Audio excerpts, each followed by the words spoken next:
They said, Apostle. I said, ain't no storm on the ocean. Ain't no storm headed my way. And I'm not going to drift away. They said, oh, Apostle, we ain't look at it like that. I said, well, I want somebody to get a revelation. I'm not singing them songs no more. I'm not singing them songs that cause destruction to me. I'm not singing them songs that I'm bound. I'm not singing them songs that I'm dying. Because I'm not dying, I'm living. And I'm going to live to God's fullest. I'm not singing that stuff. I'm not singing it. So when people be singing, I be sitting there looking. They be like, Apostle thinks she's too good singing. No, I'm not singing it. God told me to speak things as though they were, even though they're not. I remember I was dying.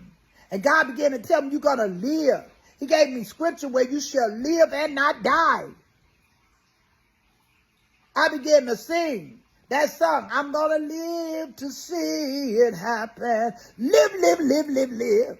I was dying. Everybody didn't know what was wrong with me, but I was literally dying. I still got tumors and mass in my body. I was dying. But when God said, you shall live and not die, and then somebody sent me a thing of a song, and it says, live, live, live, live, live. Then it said, I'm going to live to see it happen. That's what I'm going to tell you today. I'm going to watch God as God manifests and heal the people. So why you mad at me? You got the wrong one, boo. Because I ain't mad at you. I'm going to pray for you. I'm going to pray that God delivers you so that you can minister to them people and treat them right.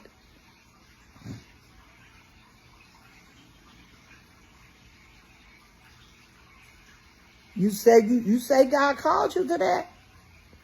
You say God called you to be the apostle? You say God called you to be the prophet? You say God called you to be the chief apostle, the bishop, the archbishop, the pastor, the evangelist, the teacher? So you got to know how to treat the people. And if you have issues, go take yourself out of place and go sit down until God get through healing. And don't go sit under anybody. Go sit under somebody that's healed. Go sit under somebody that's going to teach you love. Because no matter what went on, no matter what they did to Jesus, he showed them love. He showed them love. You cannot mistreat your wife and then think you're going to go in there and preach to the people or your husband. Because those people are going to watch the way they look, the way they act. They're going to watch. They're going to watch you. And you're going to be trying to figure out why they watching me like that. Because they watching what you do. And I promise you, whatever you do at home, it's going to come out in the open. It's just like they said, what don't come out in the wash, going to come out in the rinse. So while you try to act like your marriage is all great and good, God sees what you're doing. And he's going to deal with us. And when I say that, I'm talking to the men and the women of God. I'm not just talking to the men. I'm talking to the women too. I'm talking to us all.